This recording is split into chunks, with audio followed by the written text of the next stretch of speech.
You're listening to Kaio Conversations, a podcast about anything and everything that matters to Chi Omegas. Welcome back to Kaio Conversations, everyone. I'm your host, Leslie Harrington, CEO of Chi Omega, and today I am joined by super sister in STEM, Sigma Lambda chapter member, Nadia Bass. Nadia is currently studying at Virginia Tech and is the only undergraduate in her program with a Black Hat certification for underground coal mining. She's also completed 3 mining internships during her collegiate career and is studying environmental science with the dream to make mining more sustainable in the future. Nadia, welcome to Kaio Conversations. I'm so glad you could join us. I'm so glad you guys could have me. Thank you for letting me be part of this. Oh, absolutely. Now you have to tell us what first sparked your interest in mining and what was the moment you knew this was the field for you? Absolutely. So I had quite a bit of a college journey, if you will, before I came to Virginia Tech. So I ended up being a transfer student. Oh. And before that, I thought I was going to go into electrical engineering. I didn't even know mining existed. And looking back on it, nobody thinks about it in high school. Nobody thinks about the high school classes they're actually good at. And I was pretty good at earth science. So It made its way back into my life when I was entering into community college, and I took some geologies to get some sciences out of the way. Fell in love with it. Absolutely loved rocks. And which is a quirky thing to say, but then I still wanted to do that engineering aspect after having done some cool projects in the past in my tech school and stuff like that, helping out people. Yeah. And so I wanted to have that ability to make that impact as an engineer. So when I kept looking up geology, engineering, mining kept popping up. And lo and behold, my dream school, Virginia Tech, had it. And I applied, got in, and I've been in love with it ever since. I'm so glad. Now, you're the only undergraduate in your program with that Black Hat certification for underground coal mining. Tell us, what does that mean exactly, and why is that such a big deal? For me, it's a big deal. I don't know if other people are like, just brush it off, but your Black Hat license is your professional underground license. You're able to take on interns, have people shadow you. You're a full-time coal miner. You're a real coal miner. Yes. Well, that sounds so exciting to me. And you mentioned the internships, and I can only imagine that when you're studying coal mining in the textbooks, that it is far different from being underground. So tell us about those internship experience and how you learned or what you learned that you couldn't learn inside the classroom. Yeah, absolutely. Inside the classroom, you have to memorize these things. But when you're in the field doing them, you don't even need it's like muscle memory at that point versus, what gases are what and what numbers you need with what. But my biggest thing that I noticed was we'd be in the classroom talking about these machines, these parts, this equipment. So in my head, never seen one before. I remember we were talking specifically about a battery for a scoop. A scoop is kind of like a underground dozer, if you will. It's got a giant bucket on it and you drive it. And they have batteries. Okay. Well, I was thinking a battery was about like the size of my phone. Yeah. Now you walk around with these batteries. Little did I know they're about the size of a Volkswagen Beetle. Oh, seriously? So when you get underground, you have a completely different perspective of size and what it takes to move those batteries or put them on a charger. It's a completely different feat. And when you look at a map of an underground, you're like, oh, that doesn't look bad. Well, when I go underground and I come back out, I realize I've walked cumulatively probably about 4.5 miles just underground. And you don't even realize it. You don't even realize it underground, but on a map, you're like, oh, it's a couple inches away. Well, no, it's a lot further. Yeah, I do frequently. Well, mining is often, seen as a tough and dangerous industry. So how have you navigated that dynamic? Were you scared to go underground? And what advice do you have for other women who might be thinking about it? Yeah, absolutely. So we took a field trip to go underground for the very first time. That was at a coal mine in Beckley, West Virginia. And once we went underground, so many people were like, this is dark, this is scary, this is dirty. I lit up with excitement. This is the coolest, we're underground below the earth right now. Yeah. And I think a lot of people didn't give it much of the chance. It is dangerous, and I won't discredit that. Yeah. But on average, the most dangerous part of being a coal miner is the drive to and from home. That's with any job, with any kind of blue collar industry. Just interesting. Working hard and exhaustion.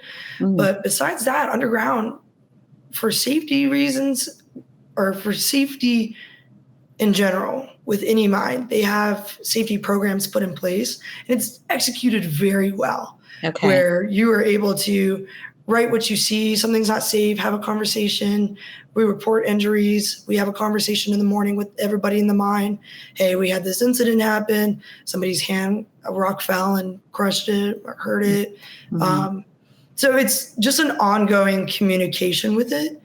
I know, like, back in the olden days, people were like, oh my gosh, like, the mines blow up and stuff like that. That was way back before our time. How far mining has come now, it's generally pretty safe. If you wear all the proper PPE and you are listening out, looking out for the right things, you're taking your time and observing your surrounding area, it's not a bad field. And for women that want to pursue it, the biggest thing is don't let it intimidate you, and don't let the amount of men intimidate you.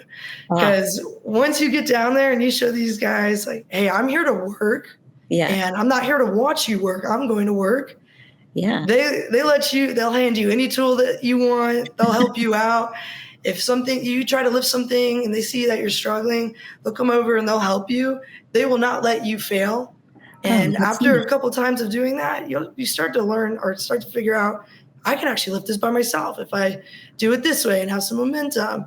And people also show you tricks of the trade, because you've got men underground that are well in their ages and like their 70s and stuff like that, where lifting up heavy stuff might be hard for them. And they're like, oh, I'll show you, this is what I do.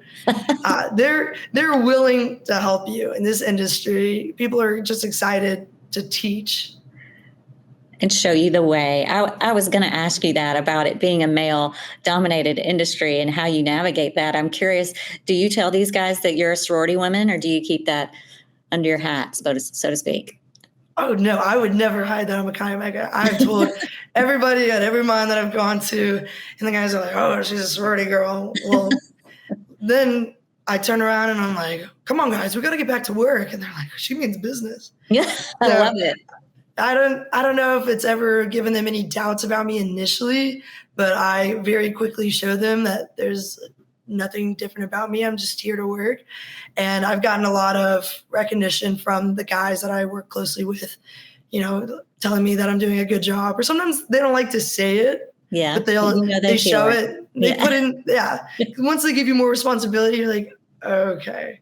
Yeah, so I'm legit. So I've never had any backlash or anything about that, but I'm always very openly a proud Chi Omega everywhere I go. Good. That makes me so happy. I'm curious, are there any qualities or skills that you learned through Chi Omega that you use in the mine? Absolutely. Yay. So when I came into Chi Omega, I'm not like the traditional girls that you would see in a sorority, but that's what Chi Omega is all about. Yeah. And once I came in, I had people right off the bat, nobody's ever judged or hesitated to talk to me. So I quickly created these connections. And I was in Chi Omega before I went into this industry. So with those connections and then growing and then the ability to help, when I finally went underground, I, without hesitation, was having conversations and making connections underground. And like, again, my sisters instilled this confidence in me socially. Yeah. And from then on, I've carried that with me, even in the classrooms, other fields of work, all the time. So when I went underground, I was able to start delegating and start sitting down with these men and being like, hey, what is our goal? What do we want to do today? And initiating that. And I got to do a lot of that very early on in Chi Omega. Well, I think those social skills probably allowed you to break down some of those barriers we were talking about earlier, between genders and experience versus non-experience. And you probably joke around with them and develop rapport, which means you get closer and you're able to work more closely. Absolutely. Yeah.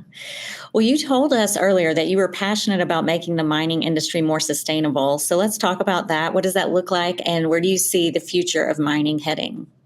Absolutely. So when I went into mining, I ended up adding my environmental science minor as well. Within that, I started doing a lot of environmental law and learning about impacts and stuff like that. So how can we implement that with mining from the initial startup of a mine to the end goal of a mine?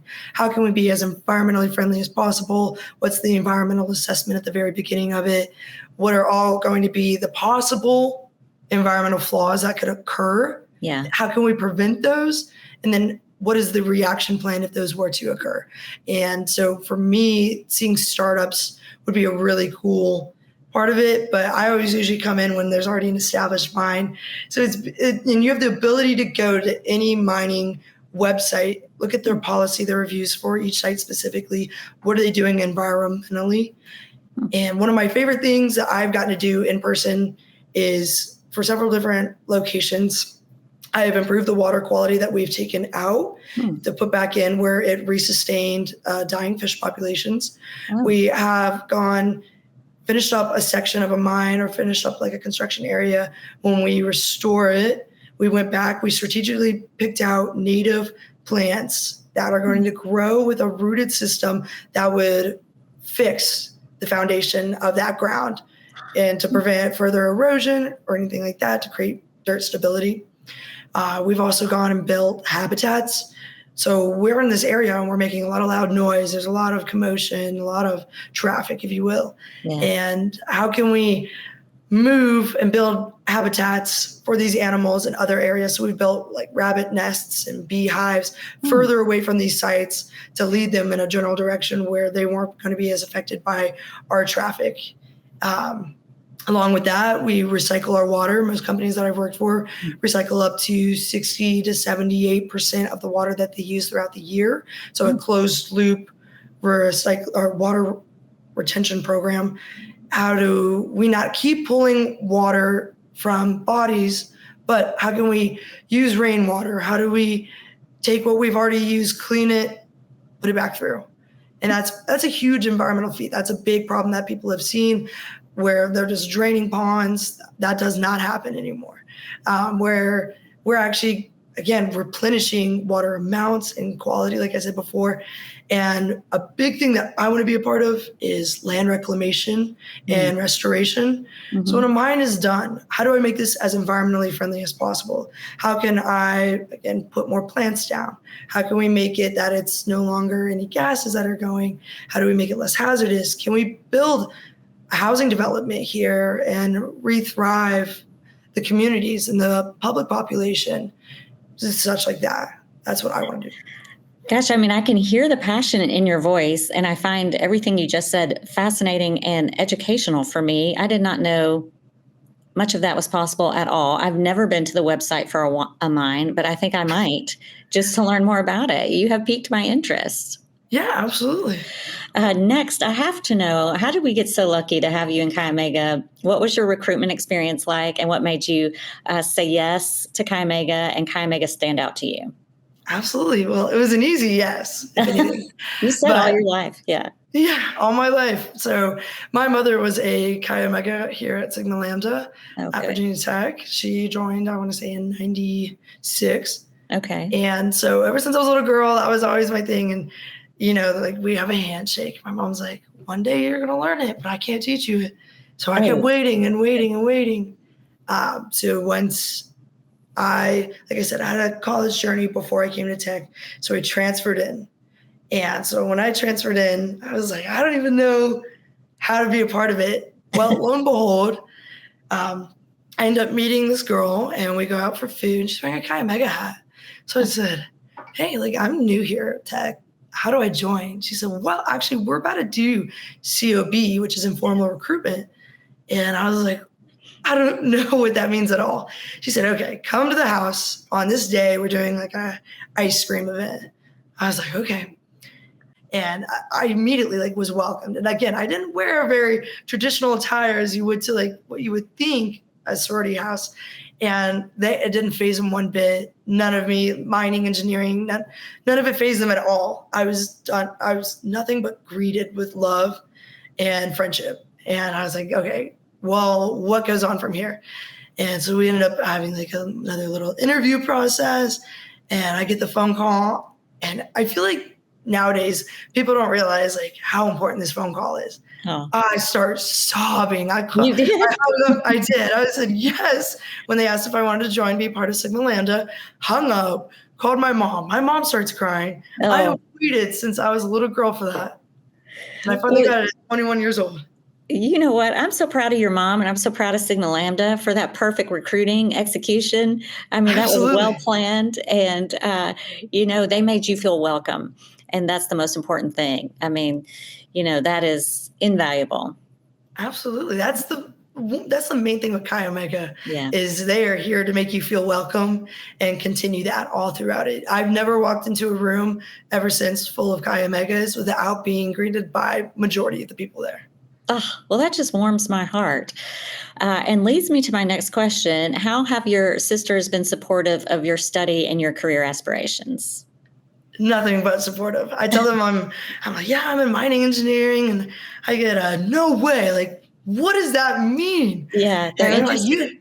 they're like, you go underground? I'm like, yeah, in the coal mines. They're like, those are still around. And I'm like, everybody says that. But yes. I kept making jokes because we have that Beckley mine that we took a tour for my class about an hour away from here. I was like, what if I set up a sisterhood event? We go underground. Like, how cool would that be? And I have so many Can you people. do that? I don't know, but I'll find out if I can.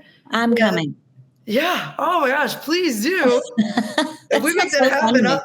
I'll send an invite. Don't you ladies worry. Well, do you have a favorite memory with the chapter that you'll always carry with you other than joining? That was a good one already. That was a great one. Gosh, I really love all of my time with Chi Omega, but my biggest thing is probably my very first time recruiting. And so it was also everybody else's very first time recruiting because they just got out of COVID. Mm-hmm. Was this And formal recruitment then? yeah, this is formal recruitment. Okay. And we're getting ready and we're doing all the like test week, Yeah. recruitment week, whatever it Work is, where we week. do Yeah. practice rounds. Yeah. And having been a transfer student, I have no clue what this entails or looks like. Yeah.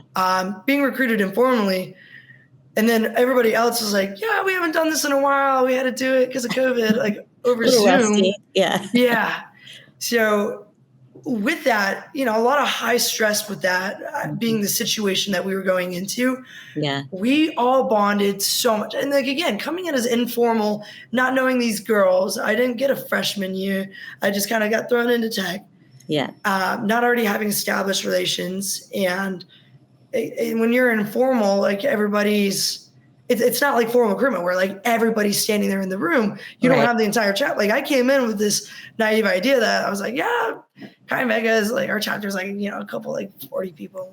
It is not. You show up for recruitment and you're looking at like 190, 200 people and you're like, well, this is very different amount of people and like a bunch of new faces.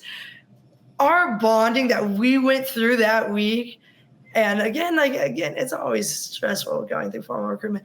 Of course. But just the sheer laughter, like the joy, the way I wanted to capture all of it. So I was like, guys, like this is why we do what we do, and this is why we do it the way we do it. But I got to know everybody, and from then on, there wasn't a face for a while that I did not know. Yeah. And it was the coolest, most satisfying thing because I previously went to a women's college. And I was like, I have closer relations with my sisterhood that I have known for a semester, a little over one semester, than I did at an all-women's college. It was what I always dreamt of having. And that's a testament. And I think everyone can relate to like the bonding and the closeness that you have after going through recruitment, the preparation of it all, and the delirium, really, just because everybody's kind of low on sleep and all of that. It's a lot of fun. And you have that sense of accomplishment in the end. Oh, absolutely. Especially when you take a look at all the girls that you're talking to in this last round, and then they show up on this bid day. You're like, no way. I was so excited. It's the best feeling in the world. It really is your testimony that you did it. Oh, well, all right, Nadia, I have loved getting to know you. You are so on fire for mining and for Chi Omega. It is wonderful to hear.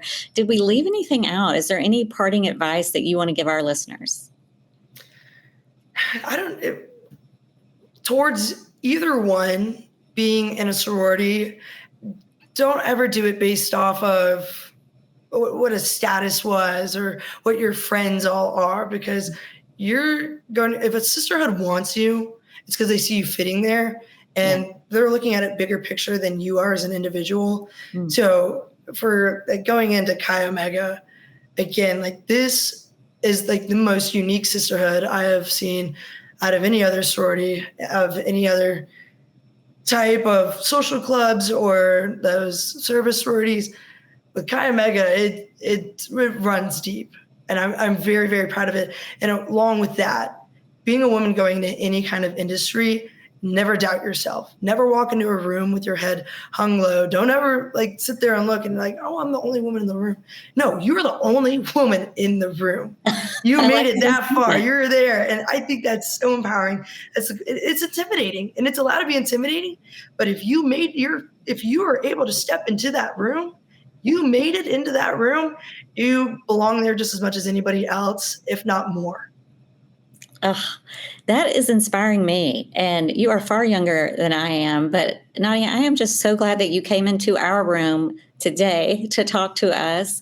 Thank you so much for sharing your story. And I've really loved getting a glimpse into the world of mining through your eyes. And it's so inspiring to me and to everyone, I'm sure, to see how you're so literally digging in to such a critical industry.